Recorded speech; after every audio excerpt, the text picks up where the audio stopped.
Bonjour à tous, je suis François, je suis ravi de vous retrouver pour ce nouveau webinaire que nous allons consacrer aujourd'hui sur l'eau et plus précisément sur la qualité de l'eau que nous consommons. Je suis très heureux de vous rejoindre. Nous le savons tous, l'eau, c'est la vie et la vie, c'est également la santé. Et une très bonne santé passe évidemment par l'eau que nous consommons au quotidien.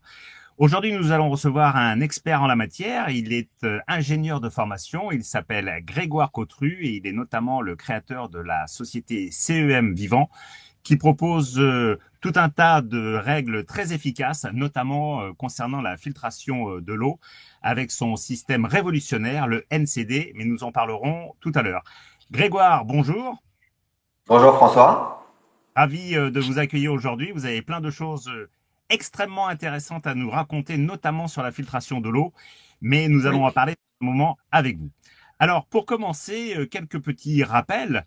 Il faut savoir que le corps humain est constitué à 70% d'eau et qu'il y a également 99,9% de molécules qui sont donc dans le corps humain à travers l'eau. Alors, il y a l'eau que l'on boit, il y a l'eau que l'on absorbe par la peau, par les muqueuses, différents types d'eau que nous pouvons retrouver, l'eau du robinet, l'eau des bouteilles, l'eau tout à fait filtrée, l'eau de source. Mais les chiffres importants à retenir, c'est que 66% des Français consomment quotidiennement l'eau du robinet, 47% des Français consomment quotidiennement de l'eau en bouteille, c'est-à-dire moins d'un Français sur deux, mais surtout que nous buvons seulement 135 litres d'eau par an. Donc, premier constat, nous ne buvons pas suffisamment d'eau. Concernant les bouteilles d'eau, elles sont constituées de minéraux qui parfois peuvent encrasser le corps et également de microfibres plastiques qui évidemment sont des perturbateurs endocriniens. Concernant maintenant l'eau du robinet, des éléments comme de l'aluminium, du fer, du chlore se trouvent à l'intérieur et c'est justement là où nous allons commencer à vous écouter, Grégoire, puisqu'il y a une étude très intéressante qui a été menée à Massac, dans l'Aude, et qui donne des chiffres assez étonnants. Est-ce que vous pouvez nous en dire un peu plus sur l'eau du robinet et sur l'étude de la qualité de l'eau qui a été faite à Massac, dans l'Aude? Oui, bien sûr. Bonjour François. Alors, au niveau de donc l'eau du robinet, elle est analysée très régulièrement par les organismes officiels, par l'ARS, hein, et on peut retrouver sur Internet facilement, commune par commune, exactement quelle est la qualité de l'eau. Il se Mhm. trouve que donc ici, à Massac, dans l'Aude, donc la mesure qui avait été faite donc il y a en janvier 2025, hein, montre que il y a des sulfates, par exemple, en quantité anormale et également une conductivité assez donc anormale. Donc globalement, pour chaque paramètre, effectivement, vous avez parlé du plomb, de l'aluminium, du chlore, on en parlera juste après. Voilà. Au niveau des sulfates, par exemple, on a, comme les autres paramètres, une fourchette basse et une fourchette haute. Là, on Oui, a une fourchette haute à 250 mg par litre, qui oui. est la norme généralement admissible. Là, Mhm. il se trouve que sur cette commune précisément, la mesure est de 470, c'est-à-dire qu'il y a une problématique. Au niveau de la conductivité, en fait, techniquement, elle mesure la capacité de l'eau à conduire l'électricité. Et globalement, de façon indirecte, elle mesure globalement ce qu'on appelle les résidus à sec, savoir tout Oui. ce qu'il y a comme minéraux dans l'eau, y compris le calcaire. Donc ça peut être un indicateur de la dureté de l'eau, c'est-à-dire de la teneur en calcaire de l'eau. Donc maintenant, effectivement, on a basé, donc j'ai regardé sur un millier de communes, donc sur les 36 000 communes en France, j'en ai Mhm. pris un millier de façon aléatoire et j'ai regardé quelles étaient les différentes teneurs. Donc effectivement, donc, on a vu donc, le chlore tout à l'heure, donc on va regarder donc, le diapositive sur le chlore. Là, on voit que donc, ce graphe est relativement simple à comprendre. En réalité, donc, la mesure a été faite sur globalement un millier de communes. Oui. On voit que sur, je dirais, 130 tout à gauche, le chlore est un taux à zéro. On le voit donc sur la première colonne. Et ensuite, plus on avance sur la droite sur le graphe, Mhm. plus le taux de chlore augmente. Et Mhm. on voit par exemple qu'aux alentours de 0,3 mg par litre, on a globalement 160 villes qui sont concernées. Globalement, Donc, ce qu'il faut savoir au niveau du chlore, oui. c'est que une piscine, c'est entre 1 à 2 mg par litre. Et effectivement, autant dans certaines communes, l'eau n'a pas le goût de chlore, autant dans Ouais. certaines, l'eau vraiment a un goût de chlore extrêmement prononcé. Alors, Grégoire, évidemment que la problématique des polluants, notamment du chlore, c'est que ça a un impact négatif sur le corps et la santé. Oui, tout à fait. On a mis en évidence les problématiques du chlore, déjà sur la mortalité des poissons, éventuellement donc dans les aquariums, mais sur le corps humain, des problématiques d'altération du microbiote intestinal, des problématiques sur le cardiovasculaire, sur la santé reproductive, sur l'irritation des muqueuses, etc. Le chlore a des grosses problématiques. Et alors, il n'y a pas que du chlore dans l'eau du robinet, il y a d'autres polluants comme par exemple l'aluminium. Qu'est-ce qu'on peut dire sur l'aluminium? Ce qu'on peut dire au niveau de la toxicité de l'aluminium, il y a des problématiques aussi sur la reproduction, des problématiques de neurotoxicité, des problématiques de troubles rénaux ou osseux. Il y a beaucoup de problématiques sur l'aluminium. On commence à les connaître maintenant.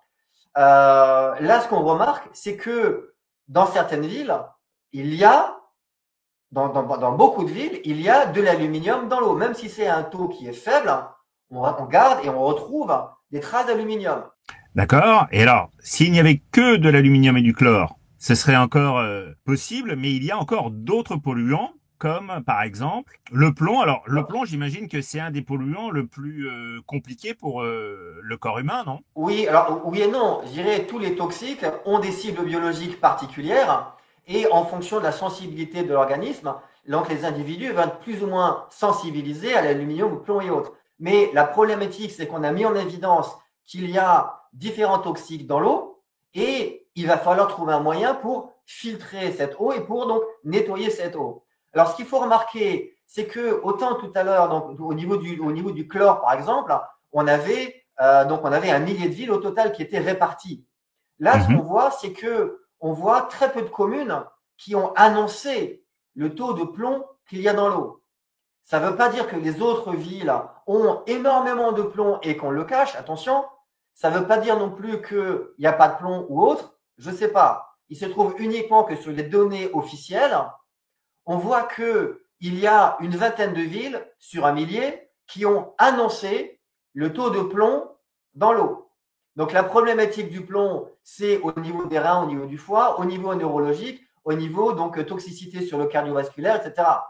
Donc le plomb, c'est pas neutre non plus. Alors, Grégoire, après le plomb, nous avons également du fer.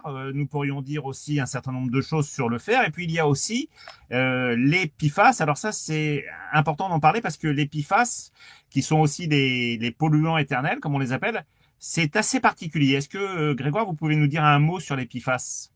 Oui, c'est très particulier, surtout c'est extrêmement difficile à filtrer. C'est ce qu'on appelle des polluants éternels et il y a très très peu de filtres qui sont capables de les supprimer, de les enlever.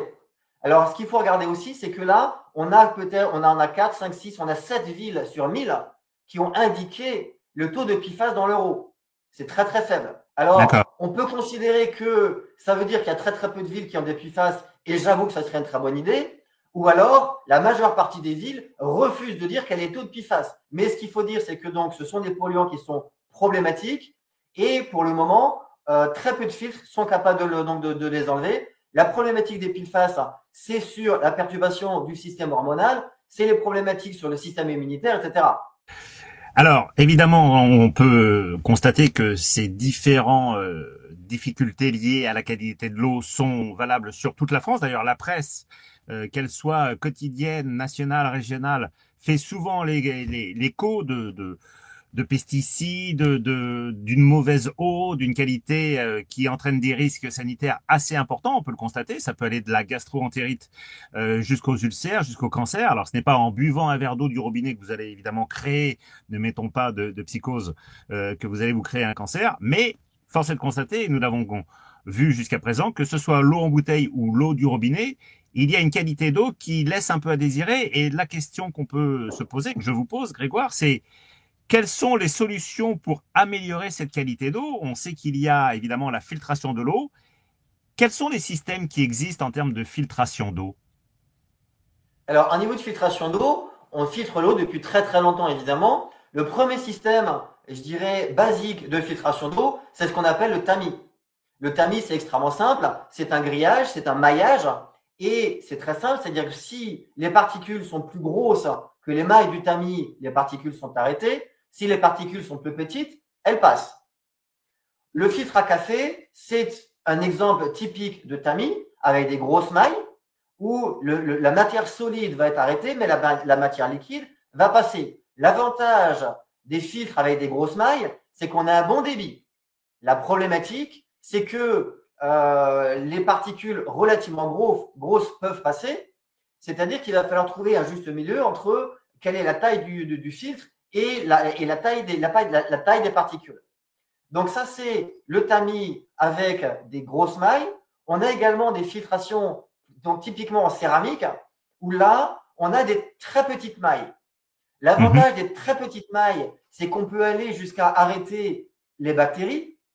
L'inconvénient, c'est que vous avez des pertes de charge énormes, c'est-à-dire qu'il faut que l'eau, je dirais, l'eau va avoir beaucoup de mal à passer entre les mailles parce que justement, elles sont très très petites.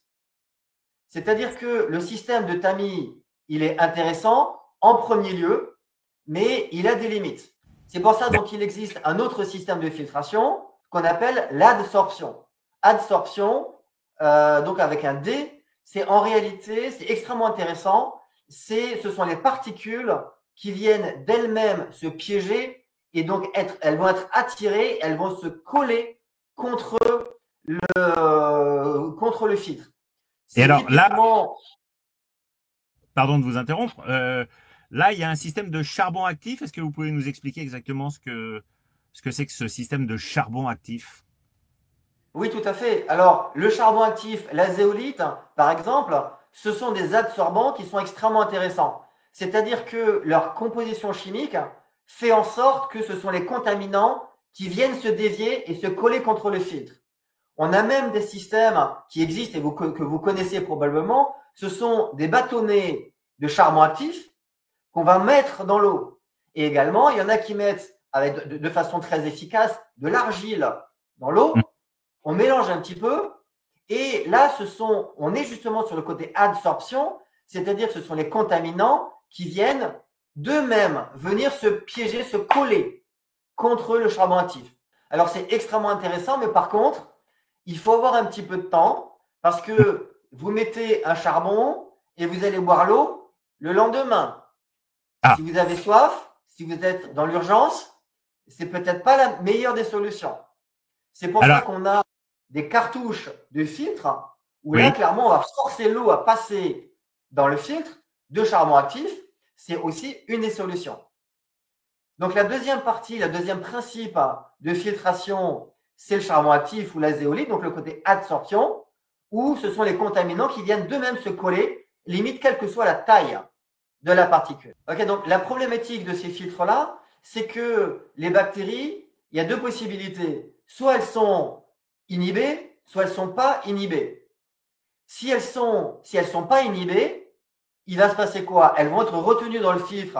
Donc à court terme, c'est très bien, mais à moyen ou à long terme, vous mettez tout un tas de bactéries, vous mettez beaucoup de bactéries au même endroit, elles vont proliférer, elles vont former ce qu'on appelle un biofilm. C'est exactement l'espèce de film un petit peu gluant que vous avez sur la surface d'une eau ou d'un filtre que vous avez pas nettoyé depuis longtemps.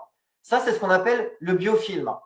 C'est une formation bactérienne et à un moment, vous avez donc formation d'un petit âge, d'un bloc de bactéries. Et qu'est-ce qui va se passer au bout de quelques semaines? Ce bloc de bactéries va se détacher et va être relargué dans le réseau. C'est-à-dire que si vous ne changez pas les filtres régulièrement ou si vous n'avez pas de solution antibactérienne, ce qui va se passer, c'est que donc toutes les bactéries retenues vont, au bout de quelques semaines, quelques mois, si vous ne changez pas le filtre, être relarguées dans le réseau et, j'allais dire, vous avez perdu. C'est pour ça qu'il est important d'avoir une technologie donc antibactérienne. Alors, la meilleure technologie qu'on connaisse jusqu'à maintenant, c'est la lampe UV.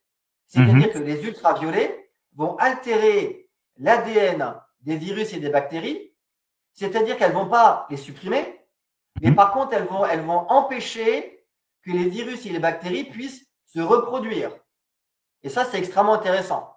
Par contre, c'est une technique de filtration. Ce n'est pas une technique de filtration, c'est une technique donc antibactérienne pour altérer l'ADN, pour désactiver, pour stériliser l'eau. Alors, je dirais ensuite, donc, une des solutions de filtration qui peut, a priori, en premier abord, être extrêmement intéressante, c'est l'osmose inverse. L'avantage de l'osmose inverse, c'est que les membranes sont tellement fines qu'on va enlever tout, sauf les molécules d'eau. Donc, si vraiment on a une eau industrielle où clairement on ne sait pas quoi faire d'autre, oui, on a besoin de l'osmose inverse. Donc, la problématique de l'osmose inverse, c'est qu'elle enlève aussi les sels minéraux. Donc, quelque part, il va falloir reminéraliser l'eau et également la redynamiser, parce qu'une eau en sortie d'osmose inverse est une eau qui est morte. Donc, il faut la redynamiser. L'autre problématique, c'est que quand vous consommez 1 litre, quand vous obtenez 1 litre d'eau osmosée, vous allez en jeter 2 ou 3. Alors, en fait, c'est de l'eau qui est utilisée pour nettoyer en permanence la membrane. Parce que les membranes sont tellement fines qu'elles vont s'encrasser très vite. Donc, quelque part, très régulièrement, très souvent, il faut la désencrasser, la nettoyer. Et c'est le but de ces 2 à 3 litres qu'on va jeter, parce que justement, c'est le nettoyage de ces membranes. Donc, sans compter que le nettoyage, donc il faut faire un nettoyage régulier, parce qu'il y a des formations de biofilms dans les membranes d'osmose inverse, et que c'est un système qui coûte cher. Alors, moi j'ai une question, Grégoire, c'est est-ce que il existe un système de filtre de l'eau qui regrouperait l'ensemble de ces techniques? C'est là, au fait, où les filtres qu'on appelle NCD, Nanoceram Disruptor, sont extrêmement intéressants, Oui. parce qu'ils regroupent justement toutes ces technologies. Alors, je n'ai rien inventé de toute façon, mais j'ai trouvé donc un fabricant de filtres. Initialement, pour la petite histoire, donc c'était en 2022, fin 2022, j'ai croisé sur ma route un système de filtration issu des gourdes OCO, que peut-être que vous connaissez. Donc en fait, ce sont celles-ci. Et à l'intérieur, on a des systèmes de filtres. On va aller voir un petit peu en détail tout à l'heure. Mais ce système de filtre, j'ai donc d'abord, la première chose, c'est qu'on m'a fait goûter de l'eau filtrée avec la gourde. J'ai dit oui, c'est de l'eau, ok, pas de souci. Ensuite, on m'a fait goûter l'eau avant filtration. Et là, c'était de l'eau du robinet dans Paris. L'eau avait un goût de chlore absolument énorme. Donc, il y avait une vraie différence. Dit, au niveau gustatif, oui. Vous avez tout de suite ressenti une vraie différence. Ah oui, clairement. Et d'ailleurs, pour la petite histoire, je m'étais amusé à mettre vous connaissez les pastilles de micropure, par exemple, pour nettoyer l'eau. Ça donne un goût de chlore, un goût d'eau de javel qui est absolument énorme. Je me suis amusé à mettre dans une bouteille de 1 litre une pastille qui est dimensionnée pour 10 litres. Je dirais l'eau, elle donnait, même l'eau du pédiluve de la piscine, elle était limite pas chlorée à côté de ça. Ah oui. L'eau qui ressortait du filtre n'avait aucun goût. C'est-à-dire que, en fait, quand j'ai fait la connaissance de ce filtre-là, je me suis dit, c'est quoi ce filtre? J'ai creusé le sujet. Justement, j'ai creusé le sujet. Et en fait, je suis abouti à la société mère de fabrication de ce filtre qui s'appelle Argonide et qui est aux États-Unis, qui travaille directement avec la NASA. En fait, ce filtre-là, c'est lui qui a été utilisé un temps, qui a été développé en partenariat avec la NASA pour équiper les stations spatiales, les personnes qui sont dans l'espace pendant plusieurs mois. Elles consomment de l'eau. Ouais. Expliquez-nous le système, parce que quand on est dans l'espace, évidemment, il n'y a pas de toilette directement dans les fusées. Et alors, expliquez ce que font les astronautes, justement, grâce à ces gourdes, grâce à ce système, après avoir bu de l'eau. Alors, justement, donc le système de filtration qu'on appelle Nanoceram Disruptor, donc ce système de filtration qui a équipé les stations spatiales, Donc, les cosmonautes, les astronautes, quand ils sont dans l'espace, ils vont boire de l'eau, ils vont éliminer l'eau. L'eau va être filtrée et reconsommée derrière. C'est-à-dire qu'il faut un système de filtration efficace, où il y a très peu de pertes de charge, où tout ce qui est virus, bactéries, micro-organismes soit parfaitement filtré. Et justement, ça aboutit à la technologie des filtres nanocéramiques disruptors qui ont tous les avantages des filtres qu'on a vus tout à l'heure. C'est-à-dire que c'est un cycle fermé, finalement.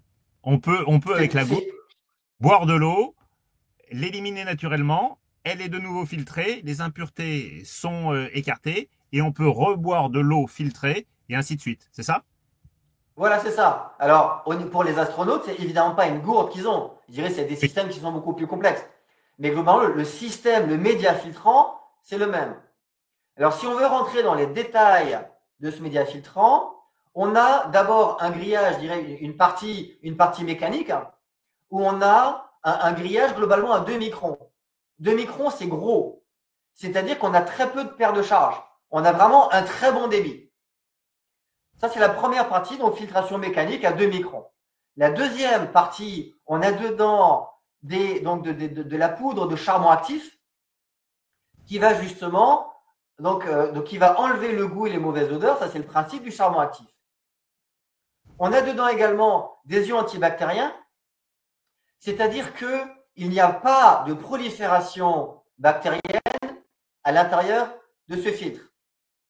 Et la spécificité qui a intéressé la NASA au plus haut point, c'est la partie adsorption, où on a en fait une filtration effective à 0,1 micron. C'est-à-dire que là, sur le graphe de gauche, vous voyez un maillage mécanique assez gros. Vous voyez qu'on a beaucoup d'espace pour stocker les différentes impuretés, comme on va le voir tout à l'heure.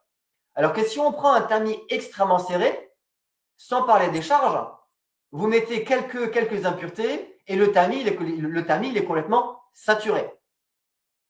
C'est-à-dire que la particularité de la zéolite, et c'est ce qu'on va voir sur la diapositive donc, qui est juste après, c'est que, donc oui, ce filtre-là, donc le filtre NCD, on a un maillage mécanique qu'on voit avec le maillage en bleu-gris, mais on a surtout des microfilaments qu'on voit en rouge, qui vont créer ce qu'on appelle un champ de charge. Et ces microfilaments, on va les voir donc là maintenant, où on voit ici donc la grosse ligne noire que vous voyez sur le graphe de gauche, ça correspond au maillage mécanique. Et sur ce maillage mécanique, vous avez tout un tas de petites fibres, de microfibres. Et ces fibres-là ont la particularité d'être chargées électriquement quand elles sont dans l'eau. C'est-à-dire que toutes les impuretés qui sont dans l'eau, elles sont sous forme ionique en majorité. Et elles vont venir se piéger d'elles-mêmes dans ce maillage. Donc globalement, on pourrait même considérer, pour donner une image, que vous imaginez un grillage à moutons qui arrête les moutons, mais imaginez un moustique qui arrive, qui va être attiré, aimanté quelque part dans la structure de grillage. Et le moustique ne pourra pas franchir ce grillage à moutons. C'est exactement cette chose-là. C'est-à-dire que même un virus qui est tout petit, on est à 0,01 micron, il ne va pas passer dans ce grillage qui est à 2 microns. C'est vraiment un fil qui est exceptionnel, qui a des qualités extrêmement intéressantes, qui est d'abord utilisé dans le domaine industriel, qui ensuite a été décliné sous forme de gouttes, sous forme de carafes, sous forme etc., comme on le verra après. Oui. Et là, on a vraiment une technologie issue de l'aérospatiale qu'on a aujourd'hui à disposition. Alors, on a globalement, chaque gramme de fibre correspond à 500 mètres carrés de filtration. C'est vraiment absolument énorme. Maintenant, ce qui compte, évidemment, ce sont les graphes de validation. Pour le moment, on était sur la partie théorique. Maintenant, on est concrètement sur le terrain, qu'est-ce que ça donne?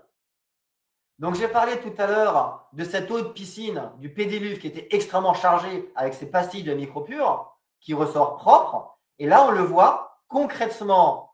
On a pris donc de l'eau, une eau titrée à 2 mg par litre, qui est globalement la concentration de chlore d'une piscine. Et on a fait passer cette eau dans différents filtres. Et donc, les différents filtres, on a pris des fabricants, donc on a pris des filtres à charbon actif classiques, habituels, qu'on trouve sur le marché, et on a pris les filtres NCD, donc Nanocéram Disruptor. On a des filtres à charbon actif classiques.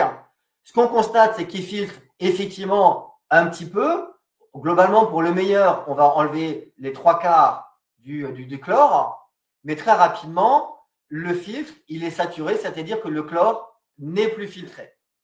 Ce que l'on constate avec ces filtres Nanocéram Disruptor, c'est une efficacité à 100% dès le départ et surtout une efficacité sur le long terme. C'est-à-dire qu'on va passer beaucoup plus, on va passer 6 fois plus d'eau en volume pour arriver à ce que faisait le filtre classique. C'est-à-dire qu'on a vraiment un saut technologique très fort entre les filtres classiques et cette technologie Nanocéram Disruptor. On a vraiment un saut technologique entre les filtres habituels et cette technologie de filtration. Elle se situe juste avant l'osmose inverse. On a un graphe équivalent sur l'iode, où là c'est pareil, les filtres à charbon actif, assez rapidement, ils ont arrêté de filtrer, alors que donc les filtres Nanocéram Disruptor durent beaucoup, beaucoup plus longtemps. Oui, donc ça, c'était sur l'iode. On peut regarder également ce qu'on appelle la turbidité. La turbidité, c'est simplement l'aspect trouble de l'eau. Quand on a des sédiments, quand on a des microparticules organiques dedans, ça donne une eau qui est trouble. Ce que l'on voit, c'est que les filtres à membrane classique enlèvent effectivement une certaine partie de cette turbidité. Quand on prend un filtre très serré à 0,025 microns, c'est vraiment très faible. Il va en enlever effectivement une bonne partie de la turbidité, mais ce qu'on constate, c'est qu'il va se saturer très très vite. Le filtre NCD, ce que l'on constate, c'est que non seulement il filtre très bien et beaucoup mieux que les autres, mais qu'en plus, il ne se sature pas.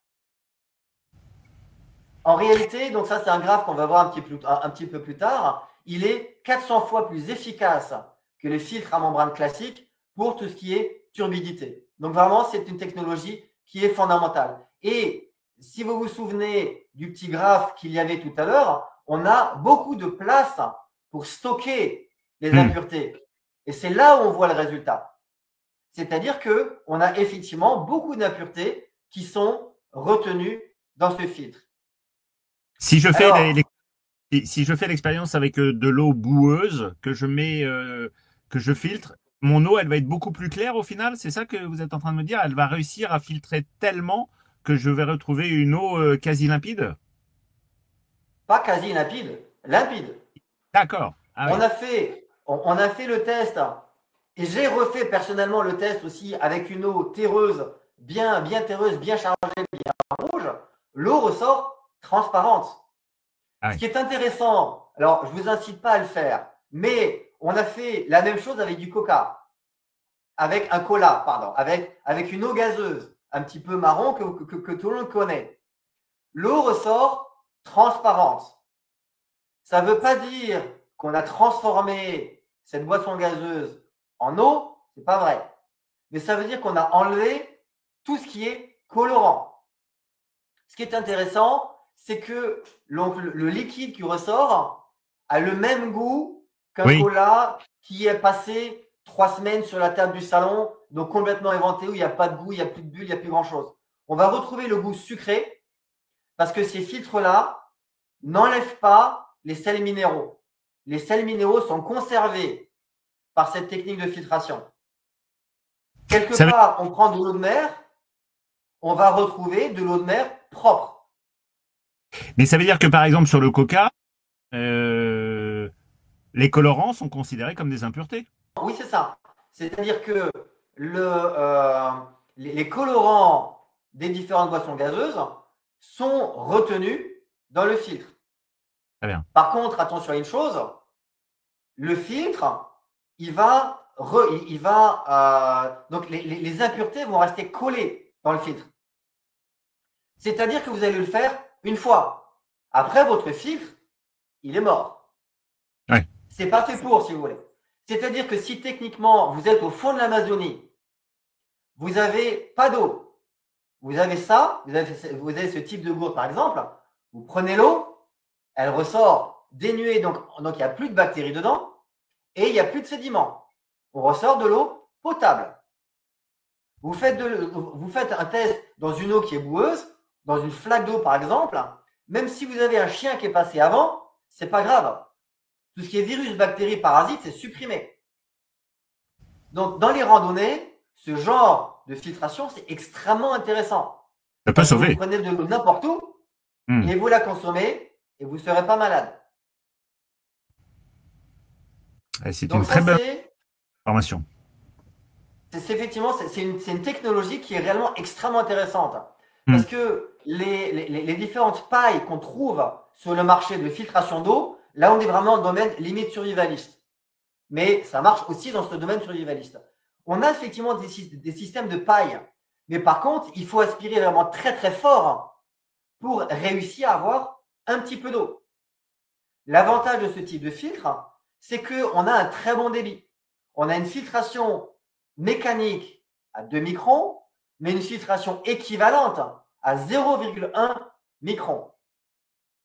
Et si on regarde sur la diapositive d'après, là, on a l'efficacité mesurée de ce type de filtre.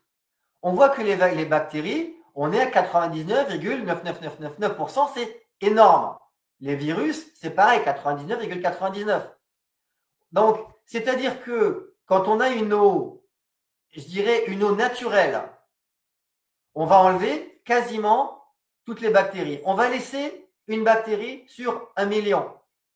Ça veut dire que quelque part, si vous avez 100 000 bactéries, au final, il n'y a plus de bactéries. Mais si vous avez 1 milliard de bactéries, au final, vous allez récupérer 1 millier de bactéries. C'est pour ça que une eau de l'Amazonie, par exemple, qui est très très chargée, bon, on est peut-être un petit peu limite, quoique.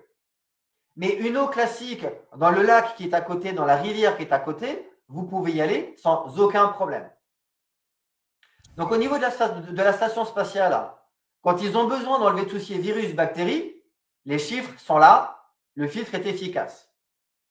Par contre, si on prend l'eau de la Seine, par exemple, ou une eau industrielle, où il peut y avoir des risques de présence de métaux lourds, de mercure, de plomb, de fer, le plomb est filtré à 95%, c'est énorme. Le cadmium à 95%, c'est énorme. L'arsenic, pareil, à 95%. Le mercure, c'est 60%. C'est-à-dire que ce n'est pas une osmose inverse. On ne va pas transformer une eau industrielle en eau potable. C'est peut-être la limite du filtre. Mais tout ce qui est une eau, je dirais une eau naturelle, ou une eau quand il y a du chlore dedans, une eau du robinet, c'est un filtre qui est absolument idéal. Donc voilà, ça c'est globalement ce qu'on peut filtrer, tout ce qui est virus, bactéries, tout ce qui est donc les différents métaux lourds. Mais on a aussi tout ce qui est aluminium, le cuivre, les THM, les produits pharmaceutiques, le chlore, l'ADN, je dirais, il y a énormément de choses. Une grande partie du calcaire également. Alors je reviens sur le calcaire par exemple. En fait, la particularité de la zéolite qu'il y a dans le filtre, donc le filtre, on a vu qu'en fait, il y a une partie céramique dedans à base de zéolite. Oui. La zéolite a la propriété de changer la structuration du calcaire. Le calcaire est une vraie problématique et on va l'aborder tout à l'heure aussi. Oui. Le calcaire, je dirais, il y a deux formes.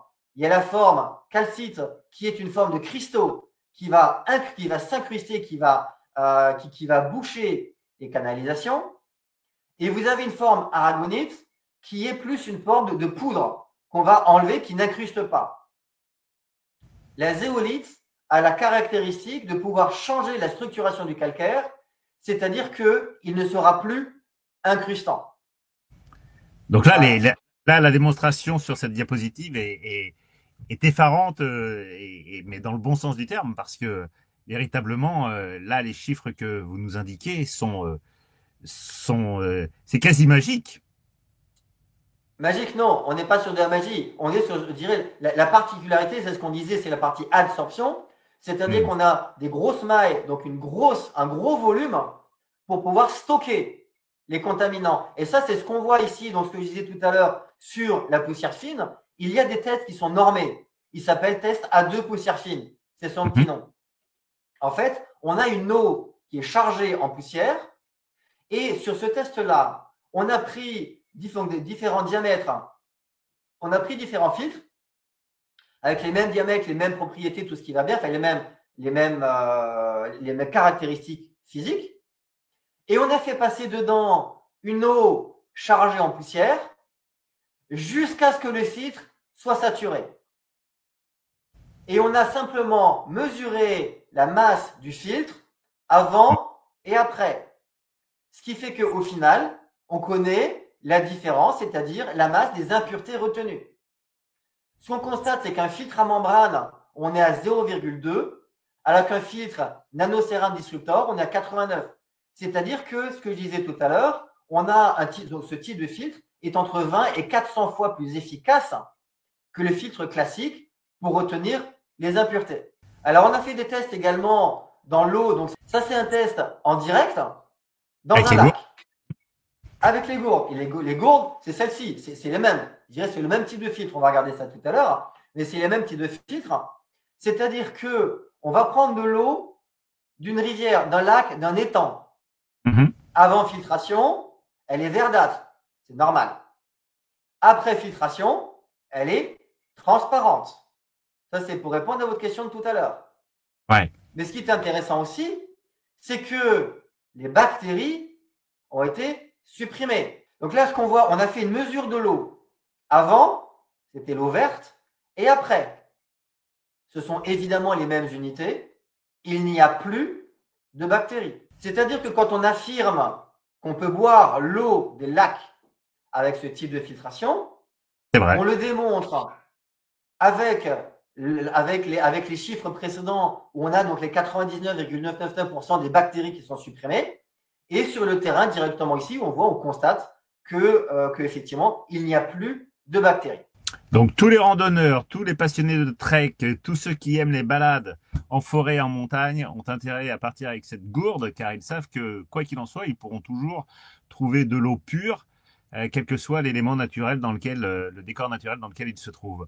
Donc comme on l'a C'est vu, ça. c'est effectivement une conception qui a été réalisée en partenariat avec la NASA. Donc effectivement, c'est une avancée technologique très forte. Et donc les applications, on les retrouve dans les gourdes, mais pas que. Donc la conception, elle est réalisée par la société Argonide donc aux États-Unis, en partenariat avec la NASA, effectivement, sous l'appellation nanocérame. Donc ça, on est exactement sur ce type de cartouche. Ce type de Mhm. cartouche, donc ça, il est dimensionné, ça c'est pour la maison, comme on va le voir après. Et là, on voit par exemple donc la structure du filtre. Et donc, la fabrication elle-même du filtre, elle est déléguée à une société donc, qui est en Finlande, qui va créer la partie filtre, je dirais par rouleau entier, parce que Mhm. Argonite est une société de conception. Elle n'est pas dimensionnée pour fabriquer les filtres à grande échelle. C'est pour ça que c'est donc Alstrom en Finlande qui fabrique sous licence ce filtre et qui va le revendre. Donc donc ça c'est le filtre pour la gourde Oco qu'on a vu tout à l'heure, par exemple. Ça c'est le filtre, donc ça c'est la gourde donc de Shekel qui fait la même chose. Et ça c'est le filtre donc de Shekel qui est ici avec la même structure de filtre qu'on le voit ici. Et une gourde comme celle que vous venez de nous montrer, Grégoire, c'est quel prix? Alors, les gourdes, je dirais que ça soit chez Kell, que ça soit chez Oco, puisque donc ce sont strictement les mêmes types de filtres, on est entre 50 et 70 euros globalement en ordre de grandeur. On est là. Le filtre lui-même coûte entre une quinzaine d'euros pour Kell et une trentaine d'euros pour Oco, mais globalement, on est on est sur cette fourchette-là. On a Oui, oui. également, comme on le verra tout à l'heure, donc des applications pour la cuisine sous forme de carafe, où là, on est sur une cinquantaine, soixantaine d'euros, quelque chose comme ça. Donc, au niveau des prix, ça reste extrêmement abordable. Au niveau donc de la capacité de filtration, ça dépend de beaucoup de choses. Ça Mhm. dépend de la surface du filtre que vous avez, puisque donc une cartouche pour la maison, et il en existe des 20 pouces en Big Blue par exemple, où là on va monter jusqu'à 1000 mètres cubes en potentiel de filtration. Et le petit filtre qui se trouve ici dans la gourde, on est globalement à 200 litres. En fait, donc ça dépend de la surface lui-même du filtre, bien évidemment, mais ça va dépendre aussi et surtout de la qualité de l'eau qui est filtrée. Typiquement, si vous passez une eau extrêmement propre, le filtre, il va vous durer des litres et des litres et des milliers de litres. Parce que vous n'allez pas le saturer. Mhm. Si par contre, vous prenez l'eau du Gange, vous prenez l'eau de la Seine, vous prenez l'eau de l'Amazonie, par exemple, elle ne va pas durer 300 litres. Parce qu'il y a tellement de choses à retenir que très rapidement, le filtre va être saturé. Mais globalement, les mesures qu'on a faites pour ce genre de filtre, donc ça c'est un filtre qu'on va mettre au niveau de l'entrée générale de la maison, dans un porte-filtre classique, qu'on trouve dans n'importe quel magasin de bricolage. Ce sont des cartouches qui sont standards. La cartouche elle-même, les dimensions sont standards. Le filtre lui-même, il n'est pas standard du tout. Mhm. Et les dimensions elles-mêmes, c'est du standard. C'est du 10 pouces, c'est du 20 pouces, ou c'est donc 60-70 mm de diamètre, ou bien c'est du Big Blue. Donc globalement, on est sur ce type de cartouche pour 300 mètres cubes, Mhm. globalement. Si vous mettez en plus des étages de préfiltration, vous allez augmenter encore la capacité du filtre, parce que le gros avantage là-dedans, c'est qu'on a des yeux antibactériens. C'est-à-dire que même au bout de 6 mois, ça ne sera pas nécessaire de changer le filtre s'il n'est pas saturé, parce que la problématique, c'est les bactéries qui peuvent se développer, mais là-dedans, justement, les bactéries ne se développeront pas, puisqu'il y a des yeux antibactériens. Donc ça, c'est la partie pour la maison. Effectivement, Ouais. quelque part, c'est le mieux parce que vous avez l'ensemble de la maison qui est protégée, qui est, je dirais, pour laquelle l'eau est propre, mais ça demande effectivement un petit peu de travaux de plomberie. On a des systèmes plus simples qu'on va installer sous l'évier avec un petit robinet d'appoint. Là, on a une cartouche de préfiltration en charbon actif et donc une deuxième cartouche en disruptor, en nanocéram disruptor, qui est donc la technologie du filtre. Donc ça, c'est Kel qui fait qui propose ça.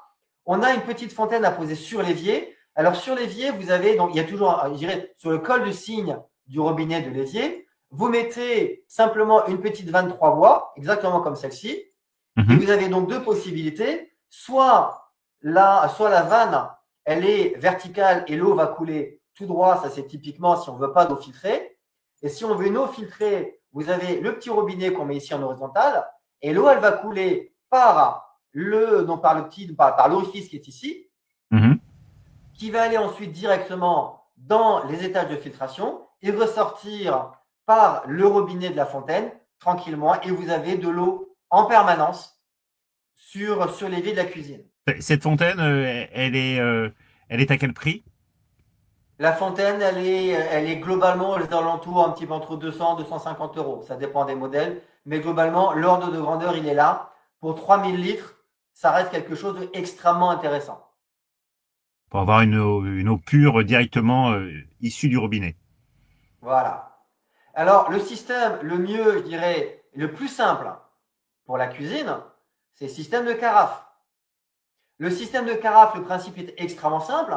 Vous remplissez le réservoir supérieur qui fait 1 litre. Vous attendez, donc l'eau va passer dans le filtre. Donc vous voyez que là, sur l'image, le filtre est posé à côté de la carafe. On met simplement le filtre dans la carafe, donc là où c'est prévu. Voilà, oui, très bien. Je montre la mienne parce que vous m'avez fait la gentillesse de m'en envoyer une il y a une semaine et à Paris, je filtre l'eau et je peux vous dire véritablement que l'eau n'a pas du tout le même goût, c'est-à-dire que c'est une eau qui n'a pas de goût et qui est donc très pure et très bonne. Voilà. Donc la carafe, hein, on a effectivement, pour un filtre qui est neuf, hein, l'eau va s'écouler, donc par gravité, en typiquement 6 à 7 minutes. Pour répondre à votre question qui est combien de temps va durer le filtre, donc ça dépend évidemment donc, de la surface du filtre, on l'a vu, de la qualité de l'eau, mais l'indicateur qui va vous dire il est temps de changer le filtre, c'est quand le filtre va être saturé. Ça ne sert à rien de compter le nombre de litres d'eau parce que ça dépend totalement de la qualité de l'eau qui est filtrée. C'est-à-dire que Typiquement, l'eau va mettre plus de temps à s'écouler. C'est à ce moment-là qu'on va se rendre compte que c'est saturé, c'est-à-dire que c'est plein, parce que là où on avait 5-6 minutes pour que le litre d'eau aille dans la partie transparente, on met beaucoup plus de temps à ce moment-là. oui, c'est ça. Sur Dijon, donc, où on a, je dirais, donc on a des personnes qui utilisent cette carafe régulièrement. Au bout de 4 à 5 mois, l'eau, elle mettait une demi-heure à passer. C'est là qu'on se dit que il est temps de changer le filtre. Au début, vous avez un joli petit filet qui coule. Après, donc au bout de quelques mois, ça sera un goutte à goutte. Et alors, Maintenant, si l'eau est extrêmement chargée, le mhm. filtre, il va faire son travail et il va se saturer très vite. Si maintenant l'eau est très propre, le filtre va se saturer au bout de plusieurs mois, voire limite un an. Alors, j'ai une petite question parce que cette carafe que j'ai également avec moi, elle est constituée de plastique. Oui, effectivement, ça c'est pour la partie, je dirais, c'est la partie la plus simple au niveau de la fabrication. Au moins, elle est moins fragile qu'une carafe en verre. Mais par contre, ce qu'il faut savoir, c'est que c'est un filtre de qualité PP7 et Mhm. donc c'est un plastique qui est de qualité pharmaceutique, qualité médicale. C'est pas du PP1 que vous allez trouver qui va relarguer des microplastiques. Non, non. C'est un vrai plastique qui est de qualité médicale, qualité pharmaceutique. D'accord. Mais c'est une excellente question, effectivement. Alors ensuite, nous découvrons eh bien, cette analyse comparative de carafe qui est aussi extrêmement parlante, mais vous allez mieux nous expliquer tout ça. Oui, Euh, alors, des carafes filtrantes, il y en a plusieurs sur le marché, il y en a beaucoup sur le marché. Ce qu'il faut savoir, c'est que on a regardé deux carafes. Celle de gauche est relativement connue. Et j'ai fait le test moi-même avec de l'eau, avec une eau terreuse à passer dans ce type de carafe. L'eau mhm. ressort terreuse. Et effectivement, cette carafe-là n'est pas dimensionnée pour filtrer les sédiments. Elle n'est pas dimensionnée pour. C'est pour ça qu'une eau colorée ressort colorée. La carafe Eva, donc de chez Kell, qui est la carafe effectivement que vous avez, l'eau ressort transparente. Et c'est tout ce qu'on a vu tout à l'heure. C'est, je dirais, les sédiments sont filtrés. Il y a tellement de choses qui sont filtrées que l'eau ressort transparente. Et on est allé plus loin, on a vraiment mesuré plusieurs paramètres, filtrés ou non filtrés. Le graphe est ici. La carafe Kell, c'est le graphe qui est tout en haut. Et les deux autres carafes, ce sont donc les graphes qui sont en pointillé, en bleu et en vert. On voit par exemple que pour l'arsenic, donc la carafe qui est en vert, donc c'est la carafe du milieu, le filtre très très peu. La Mhm. carafe de gauche, les bactéries coliformes ne sont pas filtrées. Le fer, le plomb, le chlore sont assez peu filtrés. Là, on a vraiment une analyse comparative des différentes carafes qui existent sur le marché. La carafe Kell, donc avec le filtre NanoCeram Disruptor, elle est très largement au-dessus. Et là aussi, je dirais, autant les carafes classiques du commerce, il est préconisé de changer les filtres toutes les 3-4 semaines. Mhm. Non pas parce que le filtre risque d'être saturé, mais parce que les quelques bactéries qui sont retenues vont rester dans le filtre, vont proliférer dans le filtre, et vous avez une prolifération bactérienne, et quelque part l'eau derrière, elle n'est, je dirais, elle est chargée en bactéries. Et l'avantage de ce filtre NanoCéram Disruptor NCD qui équipe également ces carafes, c'est que la présence d'ions antibactériens va empêcher la formation de biofilms dans le filtre. C'est-à-dire que tant que l'eau s'écoule normalement du filtre, il n'est pas nécessaire de changer de filtre. Oui, là, le test est extrêmement parlant. Il y a juste les nitrates, mais pour tous les autres éléments, on voit que la carafe Coel est évidemment la plus performante. Donc oui, concernant les nitrates, effectivement, on a une filtration à 60%, ce qui reste excellent. Hmm. Alors sur la diapositive qui suit, on revient sur la gourde. Donc là, on comprend évidemment le système, c'est-à-dire avec le bouchon, le filtre et le contenant. Elles existent, donc là je la vois en bleu, en rouge. Il y a combien de types différents? Ah bah voilà, tout est dit. Trois couleurs avec trois contenants différents. Voilà. On a vu que la gamme de Alors, prix, c'était en fonction des contenants évidemment, autour de 50 euros. entre 50 et 70 euros, effectivement, globalement. Mais oui, donc cette gourde-là, que ce soit Oco, que ce soit Quelle, c'est la même chose. On Mhm. a un corps. Donc le corps, il est. Alors lui, donc c'est du plastique également, mais c'est du PP5. PP5, c'est un plastique qui est d'une excellente qualité. Il ne va pas relarguer. Donc c'est du plastique PP5 en excellente qualité. L'avantage, c'est qu'il est souple. Parce que si vous me trouvez une céramique qui soit molle ou du verre qui soit souple, c'est parfait. Mais là, l'idée, c'est qu'il va falloir prendre l'eau et la mettre sous pression pour faire passer dans le filtre. Donc globalement, les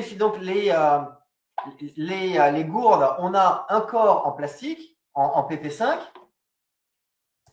Donc là, c'est la même chose pour celle-ci. Donc le corps est ici. Vous avez ici le filtre. Filtre. Le filtre qui est ici, comme on l'a vu tout à l'heure, avec le bouchon. Donc ça se démonte. Quand il faut changer le filtre, on va changer le filtre. Pour Oco, c'est la même chose. Donc là, vous avez le bouchon avec son filtre intégré. Vous avez le fil qui est ici, qui va donc se mettre qui va se visser ici sur le bouchon. Très On facile le d'utiliser. visse, on le visse, et à l'intérieur, vous avez l'eau qui reste non filtrée. Et c'est au moment, donc il y a le petit capuchon qui est ici et la petite pipette. C'est au moment où vous basculez, l'eau va passer dans le filtre et elle va être filtrée. C'est exactement la même chose ici, où vous mettez l'eau, comme on a vu tout à l'heure, dans la gourde. Et quand on va verser, l'eau s'écoule de façon normale et naturelle, tout simplement. L'avantage de Quelle, c'est qu'on a un petit gobelet. La gourde est plus légère, elle est plus design. L'avantage de Oco, c'est qu'elle est plus solide, il y a un anneau pour la randonnée. Donc globalement, ça dépend de l'utilisation. Si c'est pour le bureau, par exemple, ou en déplacement, je dirais normal, familial, celle-ci est très bien. Quand on a un déplacement un peu plus, je dirais, sportif, Oco est peut-être plus adapté. Très bien, ces explications sont claires comme de l'eau. Alors on va continuer, Grégoire, parce que là nous avons parlé donc de tout ce qui filtre les bactéries, les virus. Est-ce qu'on peut parler des solutions qui seraient proposées pour le tartre et le calcaire? Oui, bien sûr. Alors, donc là, on est vraiment sur un système de filtration. Le calcaire, donc, la partie zéolite qu'il y a dans ces filtres NanoCéram Disruptor va effectivement donc déstructurer le calcaire. Maintenant, on peut aller plus loin avec le calcaire, avec donc là, on est sur, c'est un anneau en fait. Donc, ce sont deux demi-parties qui sont ici. La particularité, c'est que vous mettez ça, on va enserrer le tuyau donc de la canalisation de l'arrivée d'eau.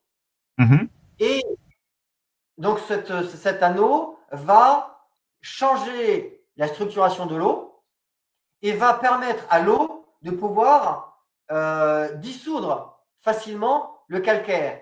Le résultat, on le voit ici. Donc, au bout de 6 mois, on a une eau, on a donc le calcaire qui a disparu des tuyaux. C'est-à-dire que cette solution est extrêmement intéressante parce que donc la partie fixation, elle est très rapide. Donc, en 10 minutes, c'est fini.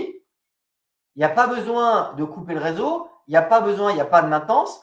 Voilà, donc on va le mettre sur le tuyau d'arrivée d'eau au niveau de l'arrivée générale de l'eau. Et ce ring, il est parfait. En fait, ce qu'il va faire, c'est qu'il va redonner à l'eau sa capacité naturelle à dissoudre les différents minéraux qui sont dedans, ce qui va remettre en circulation tout le tartre, les boues également, tout ce qui est dans l'eau. C'est-à-dire que quelque part, ça va nettoyer le tartre et le calcaire qui se trouvent dans l'eau. Il existe différents diamètres. Donc ça, c'est le DN15, c'est-à-dire qu'il va jusqu'à donc c'est un diamètre intérieur qui va donc jusqu'à 20 mm, qui est typiquement pour une arrivée normale de la maison. Mais on peut aller jusqu'en diamètre 1200, c'est-à-dire 1 mètre de diamètre, et là on est sur de l'industriel. En fait, Alors, ce filtre-là… Oui, c'est ça qui est important de signaler, c'est que ce filtre-là, il est déjà utilisé par l'industrie. Oui, bien sûr. Il est utilisé depuis de nombreuses années par l'industrie pour justement toutes les problématiques de calcaire, de boue et autres. Et ce qu'on a fait, c'est qu'on a simplement, je dirais, contacté le fabricant de cette, donc Valron Energy pour ne pas le citer, donc le fabricant de ce ring, et on propose maintenant cette solution pour le grand public. C'est-à-dire que c'est une solution qui aujourd'hui était réservée pour l'industrie avec des résultats extrêmement intéressants. Maintenant, il est dans le domaine public, dans le domaine, je dirais, pour le grand public. On peut équiper la maison, et ça, c'est tout de même, pour le calcaire, une vraie petite révolution. C'est une véritable révolution, parce que l'avantage, c'est avec ça, on n'a plus besoin d'adoucisseur. Puisque le calcaire va être déstructuré, va être remis en circulation, ça va nettoyer les tuyaux. On peut quand même mettre une carafe sous le pied. On peut quand même prendre une carafe et la mettre sous le robinet. Comme ça, on est sûr d'avoir une eau qui est des plus pures possibles. Voilà, tout à fait. Le ring, il va déstructurer le calcaire. Mais à aucun moment, il va filtrer l'eau. C'est-à-dire qu'on a, pour le calcaire, de façon spécifique, le ring, qui a fait ses preuves dans le domaine industriel. Et pour la partie filtration, c'est-à-dire physiquement enlever les particules, on reste sur le système de filtration NanoCeram Distributor. Eh bien, nous arrivons au terme de notre entretien. Un grand merci à vous, Grégoire. Merci, François. Nous avons reçu plein d'informations sur comment améliorer la qualité de l'eau. Merci également à tous les internautes qui nous ont suivis pour ce nouveau webinaire. Vous recevrez dès demain matin un mail avec la possibilité de revoir en replay donc toutes les informations que nous avons données aujourd'hui, ainsi que l'ensemble des produits sur lesquels vous pourrez bénéficier d'une remise de 10%. Alors n'hésitez pas, l'eau c'est la vie, l'eau c'est la santé. À la vôtre et à très bientôt.